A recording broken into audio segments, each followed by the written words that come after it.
Amén y gracias a Dios. Bueno, y como la hermana Marta León oraba hace un momentico, efectivamente, esta es la última clase de Romanos, es la última clase de este año. Así que bienvenidos todos, muy buena tarde para todos, bienvenidos, ¿cómo están? ¿Cómo se encuentran? Y si usted me escucha bien, entonces damos inicio de una vez con nuestra clase. Solicitamos oración especial por la vida de la señora María Sánchez, ya que hoy eh, ha sufrido una calamidad doméstica. ¿En qué consiste la calamidad doméstica? No sé si ustedes vieron por ahí en las noticias hoy cómo se comentaba acerca de un accidente en donde un carro cerró una moto y la moto frenó contra el puente y la persona que iba atrás, que era una muchacha, salió volando y cayó del puente. Pues esa persona que cayó del puente es familiar de la señora María Sánchez. De modo que hoy ha estado ella en asuntos de fiscalía, en asuntos legales, bueno, en asuntos difíciles. Por eso entonces los entero y solicitamos oración por ella. Solicito que usted la tenga en su oración y que más tarde usted, si no estaba enterado, usted le dé pues un saludito a ella, que es una hermana muy querida. Entonces, por esa razón, pues no la tenemos en este momento con nosotros. Y ella está solucionando ese tipo de asuntos, bueno, está corriendo en ese tipo de asuntos. Bueno, hace 8 días nosotros llegamos en nuestra exposición hasta el versículo 14, Romanos capítulo 6, versículo 14. Y hoy debemos iniciar la exposición desde el versículo 15. Ya el subtítulo que usted encuentra sobre el versículo 15 dice, siervos de la justicia. Y el versículo que usted encontró sobre el versículo 1 dice, muertos al pecado. Muertos al pecado y después siervos de la justicia. Primero hay que morir a algo para poder vivir a algo. Hay que dejar de servir a algo para comenzar a servirle a algo. Aquí hay que recordar, aquí hay que recordar que eh, nosotros o somos siervos del diablo o somos siervos de Dios. Lo mismo en el tema de la paternalidad. Nosotros o somos hijos del diablo o somos hijos de Dios, pero no hay, espiritualmente hablando, un solo ser humano que sea, que esté, que se encuentre sin padre espiritual. Es decir, que sea huérfano espiritualmente hablando. La persona que no conoce a Dios, que no conoce a Dios, es hijo del diablo. La persona que sí conoce de Dios es hijo de Dios. El Evangelio según San Juan capítulo 8 dice, vosotros sois hijos de vuestro padre el diablo. Juan capítulo 1 versículo 12 dice, les dio la potestad de ser hechos hijos de Dios. Hijos del diablo, Juan capítulo 8, hijos de Dios, Juan capítulo 1. O es hijo del diablo o es hijo de Dios. Ahora, ¿cómo sabemos que es un hijo del diablo? Pues ubíquese por favor en Juan capítulo 8, vamos a revisar ese versículo rápidamente. Rápidamente. Es el versículo 44. Juan capítulo 8, versículo 44. Me avisa cuando ya, por favor.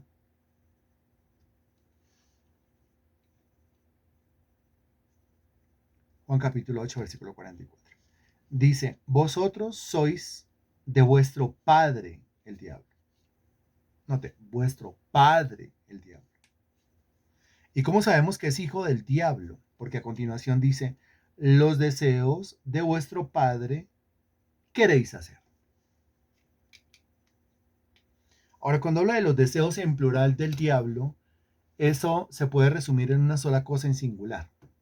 ¿Cuál es el deseo del diablo? A continuación, se mencionan algunas cosas. Por ejemplo, dice, él ha sido homicida.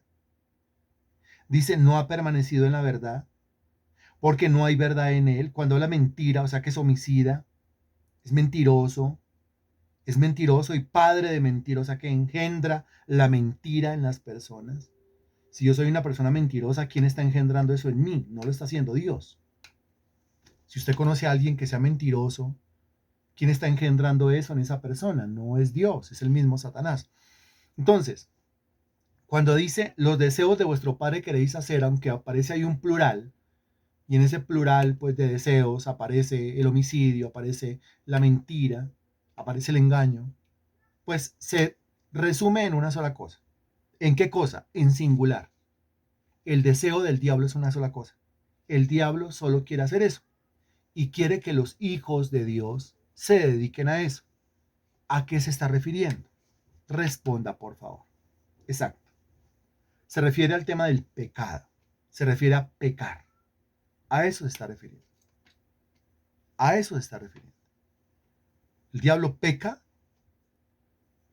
y transmite, traslada sus deseos de pecar a sus hijos. Y sus hijos resultan pecando. O sea que el practicante del pecado, pues es un hijo del diablo. Ahora, si seguimos nosotros la misma línea de pensamiento, pues entonces llegamos a la conclusión que así como los hijos del diablo hacen lo que el diablo quiere, pues entonces los hijos de Dios son aquellos que hacen lo que Dios quiere. ¿Estamos de acuerdo? O sea que aquí está hablando de la voluntad del diablo por un lado y la voluntad de Dios por el otro.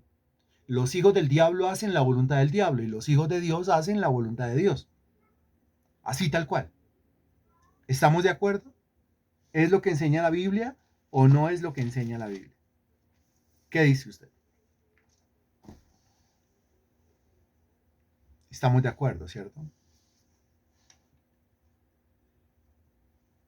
Muy bien, estamos de acuerdo. Ok. ¿Cómo hago yo para saber si soy hijo de Dios o cómo hago yo para saber si soy hijo del diablo? Pues revise cuál es la voluntad que se la pasa haciendo. Si se la pasa haciendo la voluntad del diablo, pues no diga que es hijo de Dios. Si se la pasa haciendo la voluntad de Dios, pues no diga que es hijo del diablo. Realmente es muy fácil darnos cuenta si nosotros somos hijos de Dios o somos hijos de Satanás. Ahora el versículo 15, bajo el título Siervos de la Justicia, y reiteramos, primero dice muertos al pecado y después siervos de la justicia. O sea, yo no puedo, siendo hijo del diablo al mismo tiempo, ser hijo de Dios. Yo no puedo, siendo siervo del diablo al mismo tiempo, convertirme en un siervo de Dios. O soy siervo del pecado o soy siervo de la justicia. Cuando dice muertos al pecado, está hablando de una libertad o una liberación de esa servidumbre del pecado. Y cuando dice siervo de la justicia, pues está hablando de una vida de obediencia a la justicia. Ahora, ¿cuál es la justicia? Eso le queda a usted muy fácil responderlo porque usted ya pasó por Romanos capítulo 1, versículo 17. Según Romanos 1:17, yo le pregunto, ¿qué es eso de la justicia de Dios? Y usted responde, la justicia de Dios es... Gracias por responder.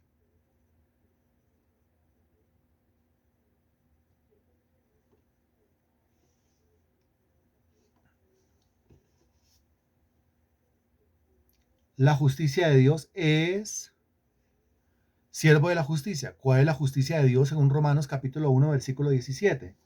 No puedo creer que solamente dos personas estén respondiendo. ¿Qué es la justicia de Dios según Romanos capítulo 1, versículo 17? Esto lo hemos dicho innumerables veces. Lo hemos predicado de manera repetitiva. Bueno, hasta el momento solamente hay una respuesta correcta. Solamente hay una respuesta correcta. ¿Qué es la justicia de Dios según Romanos capítulo 1, versículo 17? La justicia de Dios es el Evangelio. Muy bien, Natalia. Es que es claro, Romanos 1:17 dice, porque en el Evangelio la justicia de Dios se revela. ¿Qué es la justicia de Dios? La justicia de Dios es lo que se revela en el Evangelio, o sea, la justicia de Dios es el Evangelio. La respuesta correcta, muy bien Natalia, la respuesta correcta es el Evangelio. Cuando dice acá siervos de la justicia, pues está hablando de una servidumbre diferente a la servidumbre del pecado. Lo que está diciendo es que yo tengo que convertirme en un siervo del Evangelio. Y si yo soy siervo del Evangelio, siervo del Evangelio, ¿yo a qué me dedico si soy siervo del Evangelio? Pues muy fácil. Cuando yo era siervo del pecado, pues yo me dedicaba a ¿qué? A pecar. De esa manera yo demostraba que era siervo o que era esclavo del pecado. Ahora que soy siervo del Evangelio, que soy siervo de la justicia, pues me dedico es a ¿qué?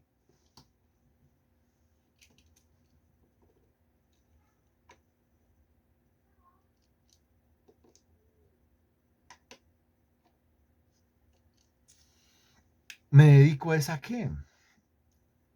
Ahora, cuando dice que es siervo del Evangelio, pues lo que significa es que el Evangelio manda, ¿cierto? El Evangelio manda, el Evangelio es el director, el Evangelio es el Señor, el Evangelio es el que da las órdenes. Entonces yo me dedico a obedecer el Evangelio, yo me dedico a publicar el Evangelio, yo me dedico a transmitir el Evangelio y vivo en función de ese Evangelio.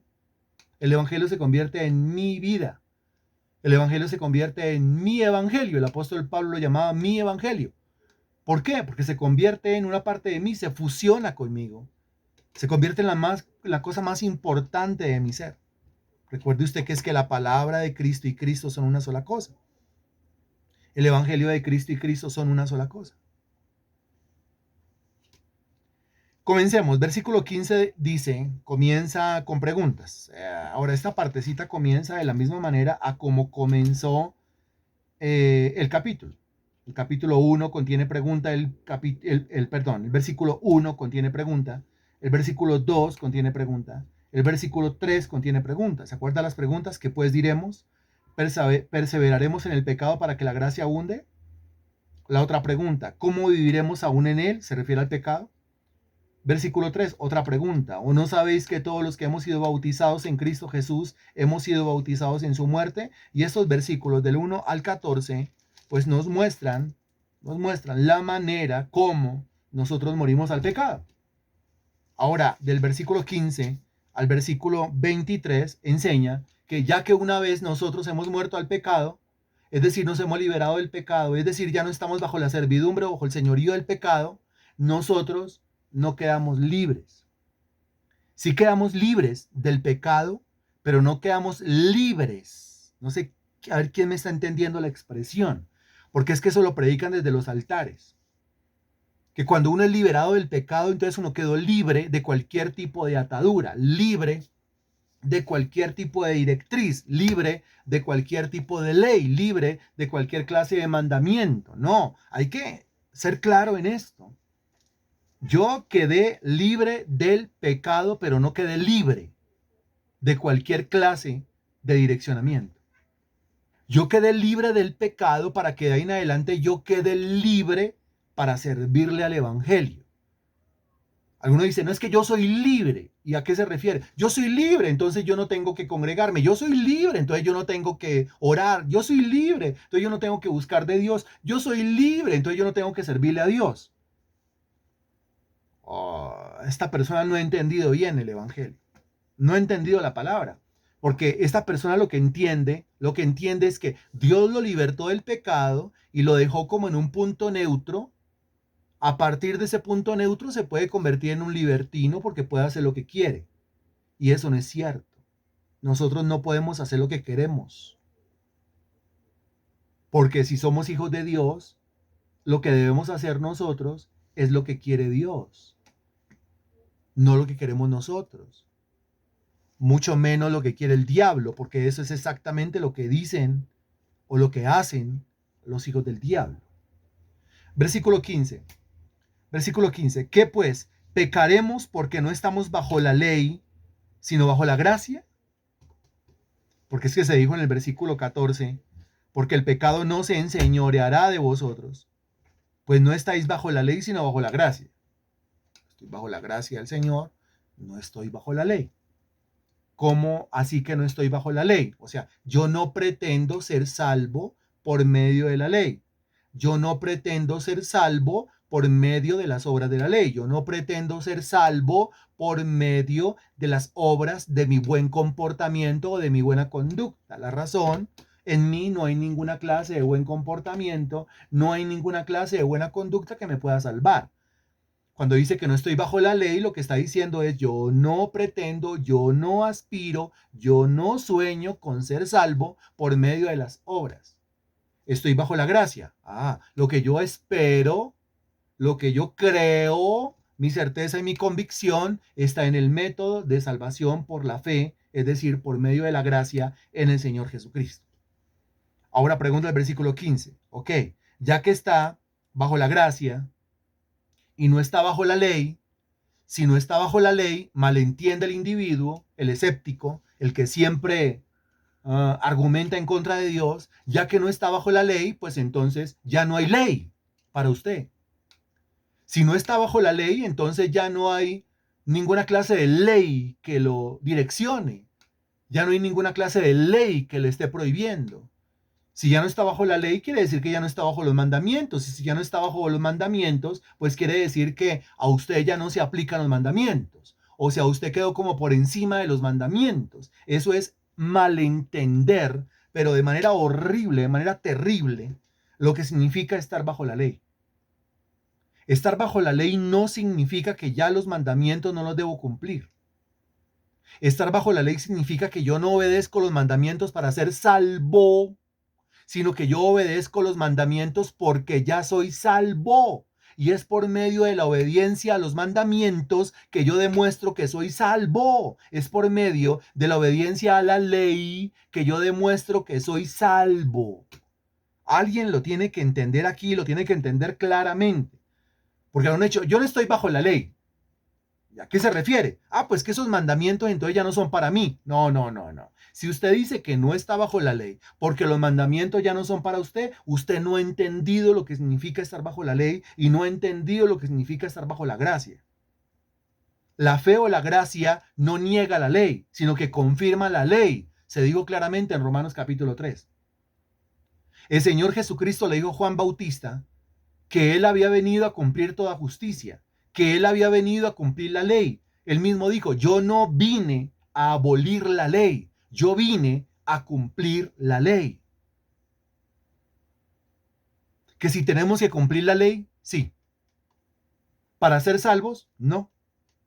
Entonces, tenemos que cumplir la ley, tenemos que obedecer los mandamientos, porque ya somos salvos por medio de la gracia, por medio de la fe en el Evangelio de nuestro Señor Jesucristo. La obediencia a los mandamientos revela que la persona es salva. Es una cosa muy diferente, porque el legalista obedece la ley porque aspira a ser salvo, mientras que el cristiano obedece la ley para demostrar que ya es salvo, para demostrar que ya hay salvación en su interior. Son dos cosas por medio, son dos cosas completamente diferentes. Y por medio de esas cosas se evidencian otras cosas más. ¿Qué pues? ¿Pecaremos porque no estamos bajo la ley, sino bajo la gracia? Después de esta explicación, que creo que usted ya entendió, usted entenderá la respuesta contundente del apóstol Pablo cuando dice, en ninguna manera. Si usted vive una vida de libertinaje, argumentando que es que no está bajo la ley, sino bajo la gracia, esa vida de libertinaje está evidenciando una cosa en usted. ¿Qué está evidenciando esa vida de libertinaje en una persona? Responda, por favor.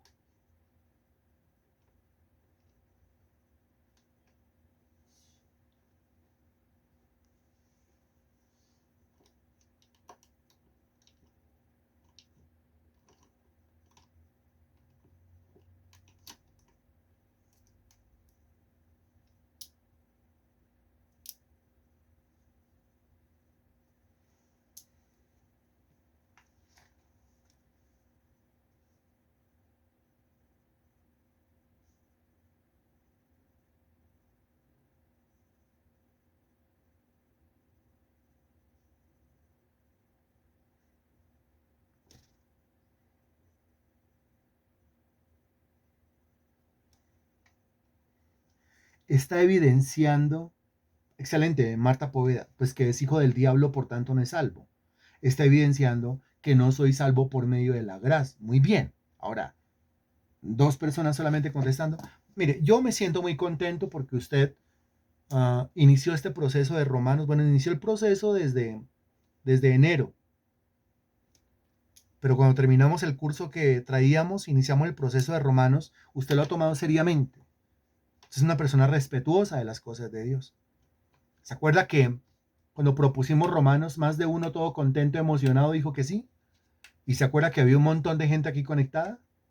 Y sabíamos nosotros que algunos de ellos, emocionados y contentos al principio, se iban a desmotivar poco a poco. O sea, la gasolina se les acaba muy rápido.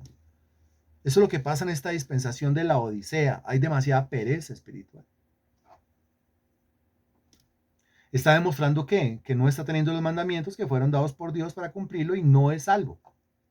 No es salvo. Estoy demostrando que no es salvo. Muy bien, no es salvo.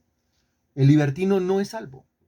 Nadie diga que ese libertino es salvo. No, no es salvo. No es salvo. No es salvo. Ese es el que pregunta, entonces yo puedo pecar porque no estoy bajo la ley, sino bajo la gracia, ¿no? ¿Cómo se le ocurre? El Evangelio según Mateo capítulo 3, versículo 8. Mateo 3, 8. Este es uno de los primeros versículos, de verdad, hace como 25 años que yo memoricé. Mateo 3, 8. Dice, haced pues frutos dignos de arrepentimiento. Y a mí en ese tiempo cuando yo lo memoricé me gustó más la traducción de la versión Dios habla hoy.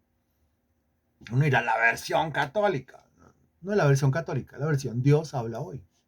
No se llama versión católica, se llama Dios habla hoy. Pero tiene los deuterocanónicos. Sí, tiene los deuterocanónicos.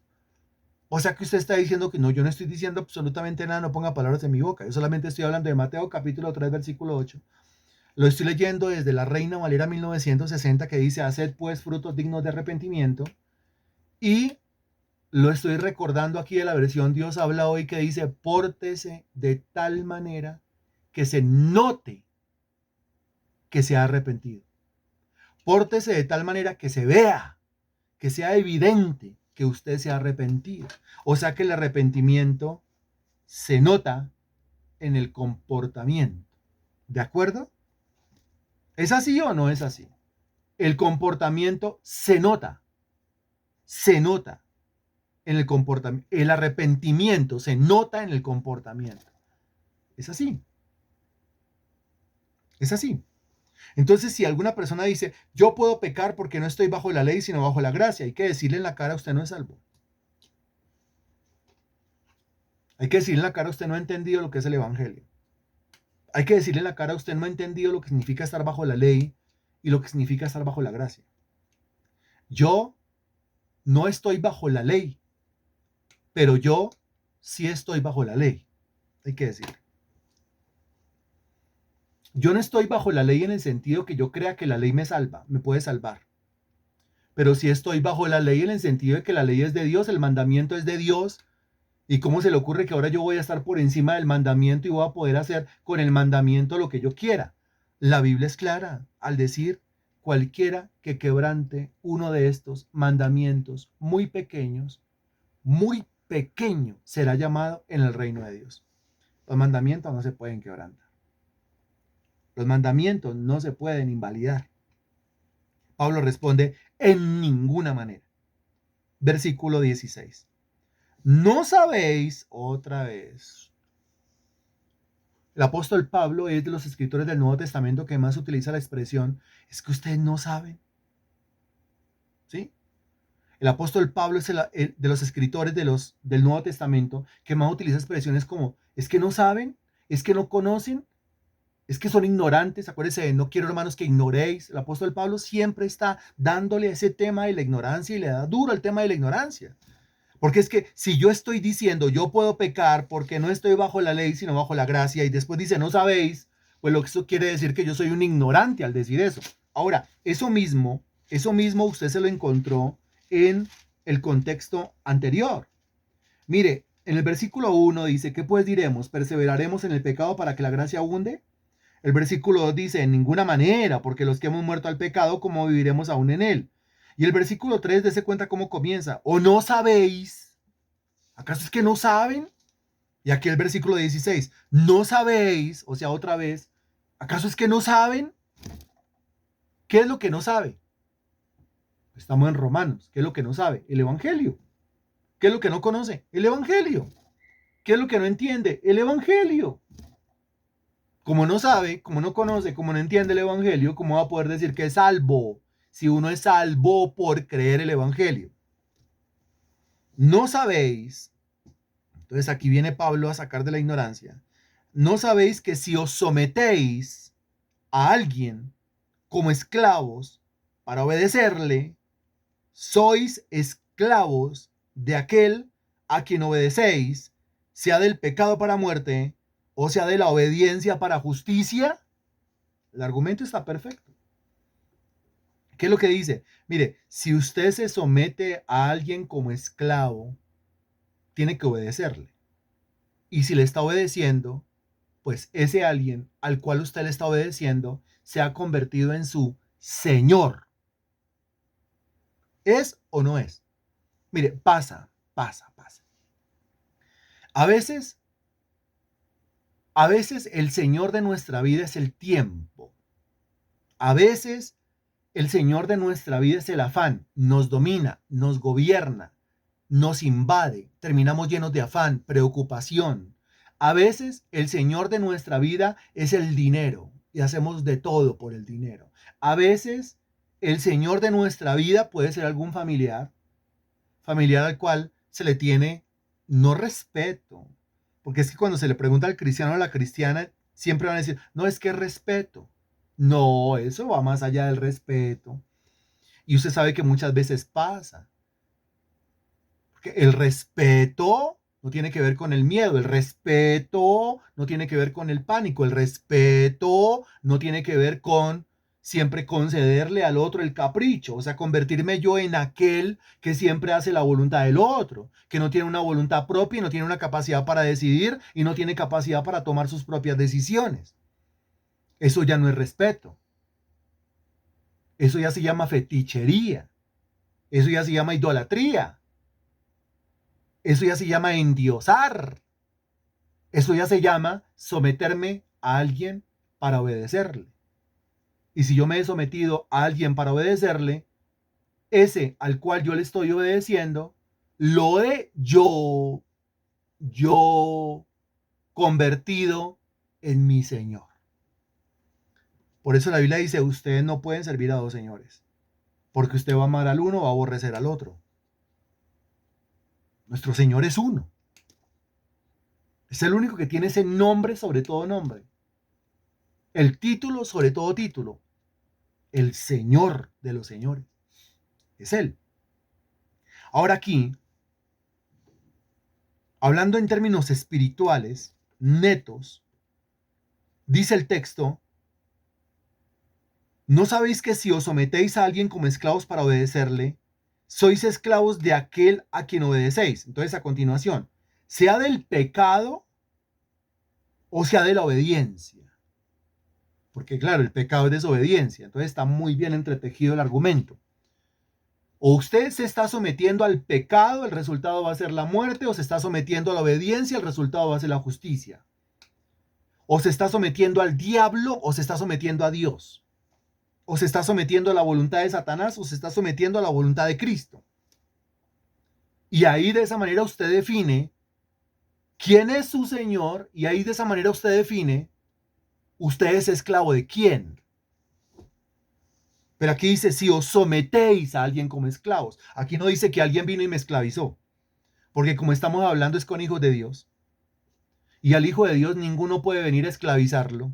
El diablo ya no puede venir a esclavizarme. La enfermedad no puede venir a esclavizarme. La ruina, la miseria, la pobreza no puede venir a esclavizarme. Yo estoy por encima de todo esto.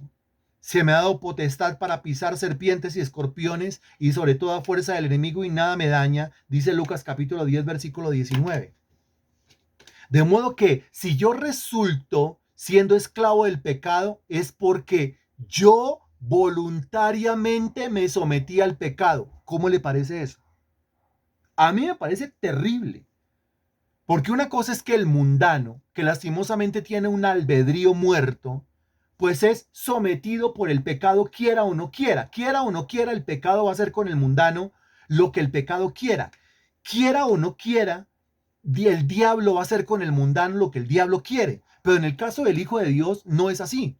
El diablo no puede venir a hacer conmigo lo que el diablo quiere. El pecado no puede venir a hacer conmigo lo que el pecado quiere. Entonces, ¿hasta dónde llega el diablo conmigo? Responda, por favor. ¿Hasta dónde llega el pecado conmigo? Responda, por favor. ¿Hasta dónde llega la obra de la carne conmigo? Responda, por favor. ¿Hasta dónde llega la maña, el vicio, el hábito pecaminoso conmigo? ¿Hasta dónde llega conmigo? La respuesta correcta, otra vez, Natalia, excelente. ¿Hasta dónde llega el diablo conmigo? Hasta donde yo lo deje llegar. Muy bien, Gloria, hasta donde yo se lo permita. Muy bien, Marta León, hasta donde yo lo deje, porque vuelva a leer el versículo 16. ¿No sabéis que es si os sometéis a alguien como esclavos para obedecerle? El diablo no apareció y me sometió y me esclavizó, no porque soy hijo de Dios. Entonces ahí el diablo está tentando y yo decido si me someto al diablo, si me voluntariamente me convierto en un esclavo del diablo por estar participando en los deseos del diablo, que son los deseos de pecar. De modo que el diablo llega conmigo hasta donde yo se lo permito, hasta donde yo lo deje, y lo mismo todo lo anteriormente mencionado. Esto es impresionante. El versículo 17, que es una maravilla, y que hay que memorizar, no se nos ha olvidado las memorizaciones, versículo 17. Dice, pero gracias a Dios que aunque erais esclavos del pecado, nota el verbo, erais. Eso es un españolete, sí. Pero ese verbo, ¿cuál es? Erais. ¿Qué verbo es? ¿Y en qué tiempo está conjugado? Por favor, responda. Vosotros erais. Erais vosotros. ¿Qué verbo es primero? No, ¿qué verbo es primero? ¿Qué verbo es? ¿Cuál verbo es?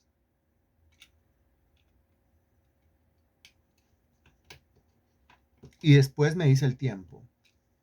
Gracias.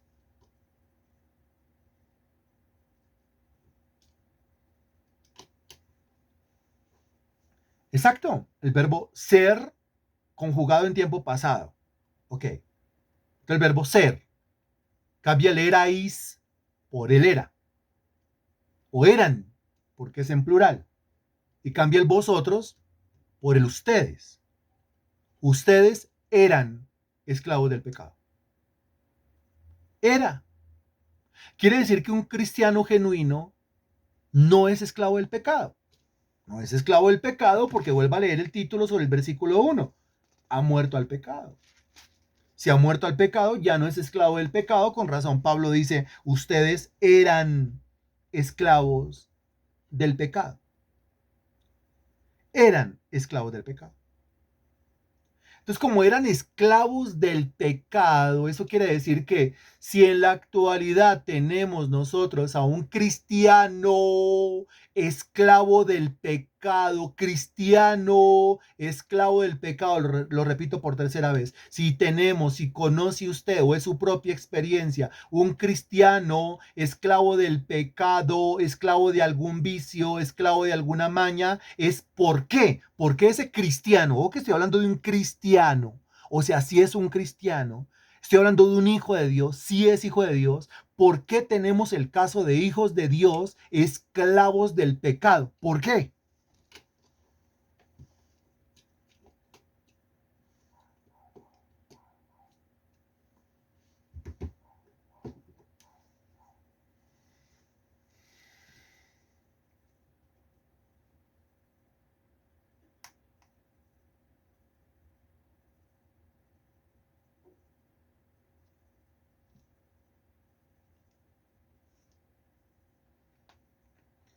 ¿Por qué? Alguien que sea bien puntual en la respuesta. A ver, lo acabo de explicar. Ojo, lo acabo de explicar. Lo acabo de explicar. Lo pregunté con otras palabras, pero ya lo había preguntado. ¿Por qué? ¿Por qué? Hasta el momento tenemos como una respuesta. Ahí está, muy bien, ahí está. Entonces yo una respuesta de Rubelio. Dice, porque se le permite. La respuesta de Sumi Empresarial Colombia, porque se lo permite. Esa es la única respuesta válida. Esa es la única respuesta válida.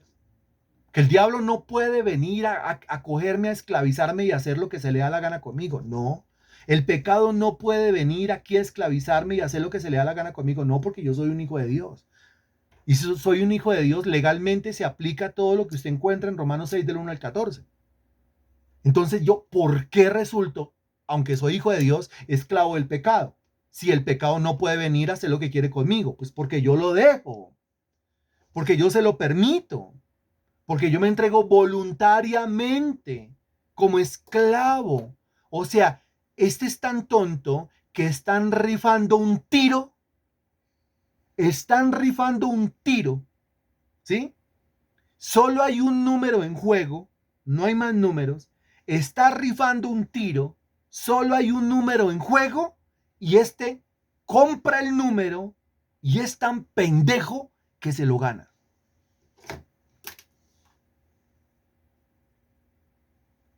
O sea, si yo ya fui libertado del pecado, ¿yo qué necesidad tengo de volverme a esclavizar al pecado? El mismo pecado pondrá esa cara de asombro como diciendo, ¿y este tonto qué? O sea, si ya fue libre de mí y yo lo estaba matando y lo estaba destruyendo, como por qué viene y vuelve y se me entrega y viene de rodillas, viene postrado y diciendo, recíbame otra vez, Señor pecado, como su esclavo. ¿A este qué le pasa? Ir al diablo. ¿A este qué le pasa? Ir al pecado.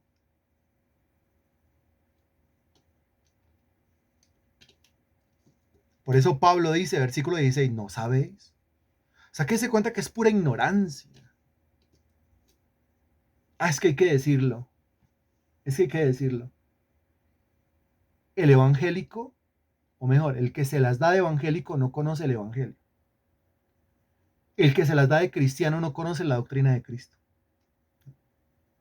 Cuando se habla de bautismo, apenas llega hasta el bautismo en aguas y ni siquiera sabe para qué es eso. ¿Cuántos cristianos se han bautizado en las aguas? Y usted les pregunta acerca de los rudimentos del bautismo en las aguas, no va ni para atrás ni para adelante. Ese bautismo en las aguas no le sirvió para absolutamente nada. Ni siquiera sabe para qué es eso. No hay gente más ignorante que los cristianos, se lo aseguro. Se lo aseguro, no hay gente más ignorante que los mismos cristianos. Por eso el mundano nos llama fanáticos, por eso el mundano nos tilda de tontos, nos tilda de locos, por nuestra propia ignorancia, poca formación. Los testigos de Jehová están formados, los mormones están formados, los que dictan las catequesis están formados, los musulmanes están formados. Para toda profesión se forman, se capacitan. Y el cristiano cree que no tiene necesidad de formarse. Porque se deja guiar de ahí en adelante. Dios me pone en el corazón. Ni siquiera es una cosa que aparece en la Biblia. Pero de ahí en adelante dirá, Dios me pone en el corazón. Y será guiado por eso, lamentablemente. Gracias a Dios que aunque erais esclavo del pecado, usted lo puede decir allá, yo era esclavo del pecado. Que es una de las claves para liberarse del pecado. ¿Cuál? Pues confesarlo. Decir, yo era esclavo del pecado. Yo ya no soy esclavo del pecado. El pecado no se enseñorea de mí, versículo 14. El pecado no tiene potestad sobre mi vida. Háblele a ese pecado específico, puede ser la mentira, no sé, y decirle, mentira, usted ya no se enseñorea de mí. Mentira, usted está debajo de mis pies. Mentira, ahora yo mando con la autoridad que me ha dado el Señor. Aunque erais esclavos del pecado, mire lo que dice, habéis obedecido de corazón a aquella forma de doctrina a la cual fuisteis entregados. Aquí habla de doctrina el versículo 17. Versículo 18. Y libertados del pecado, vinisteis a ser siervos de la justicia. El versículo 17 habla de doctrina. El versículo 18 habla de justicia. ¿Por qué? Porque es lo mismo. Justicia es el evangelio. Doctrina, pues es la conformación del evangelio, la manera como está conformada, como está compuesta el evangelio. Pero alguno divorcia el evangelio de la doctrina. Alguno dice, el evangelio es una cosa y la doctrina es otra cosa. No, ¿cómo se le ocurre que el evangelio va a ser una cosa y la doctrina va a ser otra cosa? El evangelio está organizado doctrinalmente. El evangelio está constituido o conformado doctrinalmente. Se hablan de las doctrinas del evangelio. Y las doctrinas del evangelio están dentro del evangelio. Si usted le quita las doctrinas al evangelio, ya no hay evangelio. Eso es como si usted agarrara un esqueleto humano. Lo ha visto, ¿no es cierto? Un esqueleto humano. Y entonces a ese esqueleto usted le comienza a quitar este hueso y el otro hueso y el otro hueso y el otro hueso y el otro hueso y el otro hueso y el otro hueso y el otro hueso. Cuando usted va a mirar, ya no hay esqueleto humano. Por más que usted haya dejado un cráneo, un fémur por ahí y usted diga, mire un esqueleto humano, alguien conocedor va a decir, eso no es un esqueleto humano. Esos son apenas 2, 3 huesos de un esqueleto humano. O sea, usted lo que hizo fue descuartizar un esqueleto humano y dejó 2 o 3 huesos, los que le parecían más bonitos, más chéveres o más convenientes. La doctrina es toda esa huesamenta unida. Y toda esa huesamenta unida de doctrina es el evangelio. ¿Quién lo está entendiendo? Cada hueso es doctrina. Cada hueso es doctrina. Si usted le quita un hueso, usted comienza a pervertir la doctrina y al pervertir la doctrina pervierte el evangelio. Otra vez volvemos al caso del esqueleto humano. Son 1000 huesos, bueno, son cientos de huesos y usted dice, esos cientos de huesos juntos conforman un esqueleto humano, lo mismo.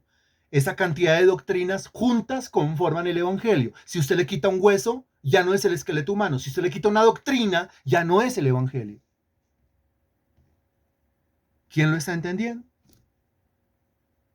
Y dése cuenta que el versículo 17 dice aquella forma de doctrina, lo cual enseña que la doctrina tiene una forma, como el esqueleto humano tiene una forma. Usted sabe qué es. A ver, si yo a usted le muestro el esqueleto de un gato y lo quiero convencer de que ese es el esqueleto de un ser humano, ese es un esqueleto humano, ¿usted qué me va a decir? Usted me va a decir, usted está loco. Evidentemente no es el esqueleto humano, es el esqueleto de un cuadrúpedo pequeño, probablemente un perro, usted lo analiza y dirá, es el esqueleto de un gato. No es el esqueleto humano. ¿Por qué? Porque el esqueleto humano tiene una forma, ¿es o no es? El esqueleto de un perro tiene una forma, ¿es o no es? El esqueleto de un elefante tiene una forma, ¿es o no es? El esqueleto de una ballena tiene una forma, ¿es o no es? ¿Si es así o no es así? Cada esqueleto tiene una forma. Aquí cuando hablamos nosotros del esqueleto del evangelio, o sea, los huesos, la estructura del evangelio, pues esa estructura tiene una forma. La doctrina tiene una forma. Si usted altera la forma de la doctrina, ya no es la doctrina. Por lo tanto, ya no es el esqueleto. Por lo tanto, ya no es el evangelio. Entonces, allá en Gálatas, capítulo 1, cuando dice que hay algunos que falsifican el evangelio, que hay algunos que pervierten el evangelio, pues aquí usted tiene la explicación o la respuesta a la pregunta, bueno, ¿y cómo es que se falsifica el evangelio? ¿O cómo es que se altera el evangelio? ¿O cómo es que se pervierte el evangelio? Pues alterando los huesos, es decir, alterando las doctrinas. He tenido una lucha con bastantes personas durante todos estos años porque se quejan ellos de que la predicación nuestra es muy doctrinal. Es que es mucha doctrina. Mucha doctrina. La predicación no debería ser tan doctrinal. Un momento, si la predicación no es doctrina, analícelo y responda.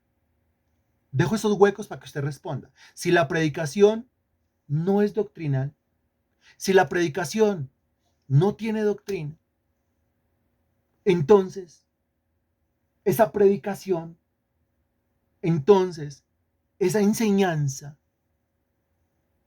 entonces, ¿qué se le está transmitiendo? ¿Qué se le está dando a la gente? Y encontré a uno por este camino que decía, es que usted predica mucha doctrina, usted debería hacer más evangelio. Yo, uy, pero como para abrir la mano y ponérsela así en un cachete, así, pa, duro.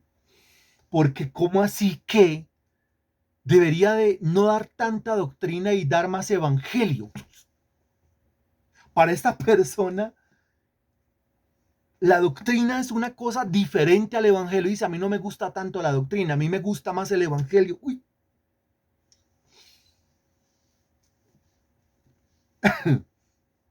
Y yo entiendo que este es mi llamado. O sea, a mí me toca lidiar con esta clase de personas que se las dan de que saben, pero no saben nada. Que se las dan de doctrinales, pero no entienden nada de doctrina. Que se las dan de evangélicos, pero no conocen el evangelio.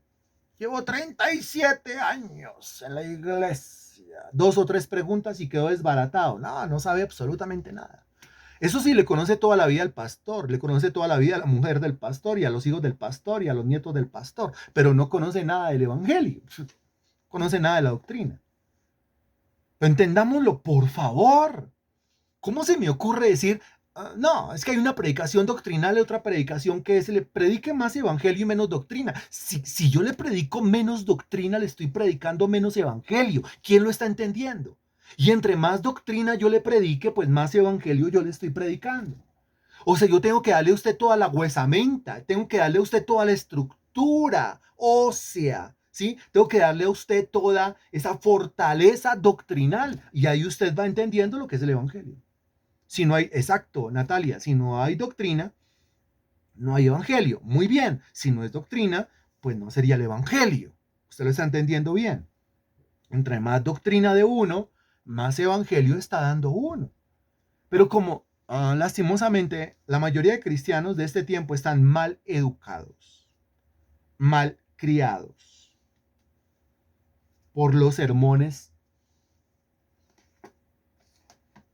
de las iglesias, porque a ellos les han hecho ver el evangelio de una manera que no es. Por eso dice el versículo 17, habéis obedecido de corazón aquella forma de doctrina a la cual fuisteis entregados. Entregados. O sea que o yo estoy obedeciendo al diablo o estoy obedeciendo la doctrina. Dese cuenta. Y la doctrina tiene una forma. Esa forma yo no la puedo cambiar. ¿Y esa forma dónde la encuentro? La encuentro en la Biblia, sobre todo la encuentro en la carta de los Romanos. ¿Cuál es la forma de la doctrina? La forma de la doctrina es la forma del Evangelio y la forma del Evangelio es la forma de la carta a los Romanos. Es la forma de los 16 capítulos de la carta a los Romanos. Esa es la forma de la doctrina. Si usted tiene la forma correcta de la doctrina, usted tiene la forma correcta del Evangelio. ¿Quién lo está entendiendo? El Evangelio tiene una forma. Entonces, cuando decimos, vaya por todo el mundo y predique el Evangelio, lo que se quiere es que usted le respete al Evangelio de la forma que tiene. Y cuando el Señor dice, vaya por todo el mundo y predique el Evangelio, pues es que el Evangelio sin doctrinas no existe. Entonces va por todo el mundo y predique las doctrinas que conforman el Evangelio. O sea, yo sé que yo estoy puesto aquí en la tierra para predicar doctrina. Porque sé que yo estoy puesto aquí en la tierra para predicar el Evangelio. ¿De qué otra manera quiere que predique el Evangelio si no es predicando la doctrina? Y la doctrina respetándole la forma a la doctrina. Es decir, diciendo, ahí está, escrito está, abra, mire ese capítulo, mire ese versículo, ahí está. Y no diciendo, a mí me parece, según yo, porque entonces ahí yo estaría pervirtiendo la forma de la doctrina. Ahora dice el versículo 17 que a esa doctrina usted y yo fuimos entregados. Fuimos liberados del pecado, rescatados del pecado y fuimos entregados a una forma doctrinal. Dese cuenta que no se nos dejó libres. En el sentido de que no se nos dejó libres para que seamos libertinos. Yo antes era esclavo del pecado, ahora soy libre del pecado, pero soy esclavo de Cristo. Antes yo era esclavo del pecado, se me hizo libre del pecado, pero para que yo sea esclavo del evangelio. Antes yo era esclavo del pecado, ahora soy libre del pecado, pero para que yo sea esclavo de la doctrina. Ahora se lo digo completo. Antes yo era esclavo del pecado, ahora soy libre del pecado, pero para que yo sea esclavo de esa forma de doctrina a la cual yo fui entregado. ¿Esto que acabo de decir está quedando claro? ¿Sí o no? Y dice el versículo 18, y libertados del pecado, vinisteis a ser siervos de la justicia, o siervos del evangelio, o siervos de la doctrina. Es exactamente lo mismo. Es lo mismo.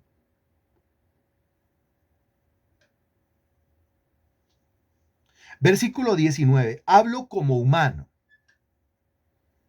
por vuestra humana debilidad, que así como para iniquidad presentasteis vuestros miembros para servir a la inmundicia y a la iniquidad, uy, qué fuerte, así ahora para santificación, presentad vuestros miembros para servir a la justicia. Qué impresionante. Para iniquidad yo presenté mis miembros. O sea, al pecado yo me le entregué de narices. Cual vagabundo o cual vagabunda me le entregué a toda clase de pecados, a toda clase de mañas, a toda clase de hábitos, a toda clase de pretensiones del diablo. Eso en el pasado, cuando era esclavo del pecado. Ahora lo que se quiere ahora es que así de esa manera yo presente mis miembros para servir a la justicia. Presente mis miembros para servir al evangelio. Así como antes mi cabeza en función del pecado, ahora mi cabeza en función del evangelio. Mi corazón en función del pecado, ahora mi corazón en función del evangelio. Mi boca en función del pecado, ahora mi boca en función del evangelio. Antes mis pies corrían presurosos a pecar, ahora mis pies deben correr presurosos a servirle al Señor. Vamos a mirar en estos días qué tan presurosos corren nuestros pies al servicio a Dios. Vamos a mirar y a revisar en estos días qué tan diestros somos nosotros para presentar nuestros miembros para servirle al evangelio. Mañana comienza la campaña evangelística denominada Novenas. Y mañana iniciamos en Carimagua y espero la asistencia de todo el mundo. Y el domingo estamos normal, 9 de la mañana en Teusaquillo. Un momento espectacular navideño se ha preparado. Espero la asistencia de todo el mundo. Y el lunes tenemos la reunión en el Álamos, la casa de la señora Cecilia, Álamos Norte. Esperamos la asistencia de todo el mundo. Y el martes tenemos la reunión nada más y nada menos que en Cajicá. Esperamos la asistencia de todo el mundo. Y el miércoles tenemos la reunión allá en Suba. Esperamos la asistencia de todo el mundo. Y el jueves tenemos la reunión allá en San Cristóbal. Esperamos la asistencia de todo el mundo. Y el viernes tenemos la reunión allá en Candelaria. Esperamos la asistencia de todo el mundo. Y el sábado tenemos la reunión en Bosa. Esperamos la asistencia de todo el mundo. Y el domingo tenemos nuestro desayuno navideño. Un grupo de alabanza que ha querido trabajar con nosotros en este diciembre. 4 muchachos siervos de Cristo. Batería, bajo, teclado, guitarra, voces, coristas, alabanza y adoración profesional en vivo. Hágame el favor. No lo busqué, pero el Señor lo proveyó porque Dios es bueno. Para siempre es su misericordia. Y esperamos que el salón esté repleto. Si nos toca dar el desayuno, partirlo por la mitad, cómase la mitad de mi desayuno. Qué alegría que vino más de lo que nosotros teníamos proyectado. Si es el último esfuerzo evangelístico que está pidiendo Dios en este versículo. Lo que está pidiendo es, mire, durante estos días no presente sus miembros como instrumentos para la iniquidad, para la pereza, para la indiferencia. sino que presente sus miembros como instrumentos para servirle a la justicia, para servirle al evangelio. Es el esfuerzo. Cosa que el 24 todos allá cansaditos y cansaditos, pero con ese corazón hinchado, como que ella lo decía Gloria en un mensaje que me puso, y decía Gloria, desciendo de esa loma, cansada, pero con el corazón hinchado, inflado del servicio al Señor. Así, esa es la idea. Porque cuando erais esclavos del pecado, erais libres acerca de la justicia. Claro, porque ya explicamos, o es esclavo del pecado o es esclavo de la justicia. Recuerde que justicia es el evangelio, o sea, la forma de doctrina. Cuando era esclavo del pecado, pues no era esclavo de Cristo, ahí lo está demostrando, pero ahora que es esclavo de Cristo o del evangelio o de la doctrina, pues usted no puede seguir siendo esclavo del pecado, es esclavo de uno de los dos, no puede ser esclavo de los dos. Demostrémoslo estos días, propongámonos, por favor. Yo lo voy a demostrar. Quiero y le pido a Dios su gracia, misericordia, su providencia, su fuerza, el poder cerrar este año en una novena de servicio a Dios. Así de esa manera. Así lo quiero hacer. Me lo he propuesto para mí. Se lo propongo a usted. Pero como dice el versículo 16, pues usted decide a qué se somete en estos días. Usted decide a qué se entrega en estos días. Usted decide qué es lo que va a hacer estos días realmente. Versículo 21. Pero ¿qué fruto teníais de aquellas cosas de las cuales ahora os avergonzáis? Porque el fin de ellas es muerte. Uno dirá, no es que es más rico el mundo. Sí, pero ¿cuál es el fin? Es que no piense en lo rico que es. Piense en cuál es el fruto que trae, cuál es la consecuencia que hay que pagar. Lógicamente, si me entrego una vida de pecado, la consecuencia es la muerte, la paga del pecado es muerte. Pero si me entrego una vida de servicio a mi Dios, es más, es el versículo 23 el que va a decir, porque la paga del pecado es muerte, mas la dádiva de Dios, o sea, lo que Dios paga, lo que Dios recompensa, por servirle a Él, por servir en el Evangelio, por evangelizar, por respetar la forma de la doctrina y darla a conocer, la dádiva de Dios es vida eterna en Cristo Jesús, Señor nuestro. El versículo 22 dice, mas ahora que habéis sido libertados del pecado, insiste Pablo, nosotros somos libres del pecado. Y hechos siervos de Dios, insiste Pablo, ya no soy siervo del pecado, ahora soy siervo de Dios, ya no soy esclavo del diablo, ahora soy esclavo del evangelio y de la doctrina. Tenéis por vuestro fruto la santificación. Claro. ¿Qué significa santificación? Viene de santo, santo es apartado. Pablo lo viene diciendo desde Romanos 1:1.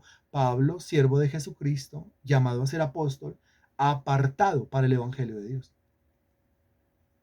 Lo que está insistiendo es, en lo que está insistiendo es en que si usted es siervo de Dios, se nota por la santificación, se nota porque será una persona apartada, constantemente estará involucrada, constantemente estará concentrada en las cosas de Dios. Tenéis por vuestro fruto la santificación y como fin la vida eterna. O sea, que la vida eterna se demuestra por el nivel de santificación. Y la santificación se activa cuando yo salgo de la ignorancia, cuando me reconozco muerto al pecado, primer título, y cuando me reconozco siervo de la justicia. Padre Santo, te damos infinitas gracias por el mensaje predicado hoy. Te damos gracias por todos los preparativos que hasta el momento se han hecho, Señor. Aunque estamos ultimando detalles en cada una de las casas, yo sigo haciendo la publicidad. Yo sigo extendiendo la invitación. Yo sigo, Señor, estimando cada una de estas 9 reuniones como igual de importantes para ti. Y quiero esmerarme, esforzarme por hacer la publicación pertinente a cada una de las 9 reuniones, Señor. Ya de ahí en adelante, Señor, tú eres quien produces así el querer como el hacer por tu buena voluntad. Ya de ahí en adelante eres tú, mi Señor, el que conoces los corazones de los hombres, Señor Dios, el que dispones la voluntad de las personas, mi Dios, y el que mueves a las personas, no a ir a una reunión a sentarse, a recibir, sino a ir a una reunión a dar, a impartir, a transmitir, a orar, a clamar, a adorar, a palmear, Señor Dios, a servirte a ti, Señor. Porque ese es el todo del hombre, conocerte y servirte con base en ese conocimiento. Yo te doy infinitas gracias por esta última clase de Romanos de este año. Te doy gracias porque cuando retomemos Romanos, entramos de una al capítulo 7 de esta carta. Te doy gracias por ese juicio. Gracias porque tú recompensas, tú galardonas, Señor, esa disciplina y ese respeto por tus cosas. Infinitas gracias te damos en el nombre del Señor Jesucristo. Amén. Y gracias a Dios.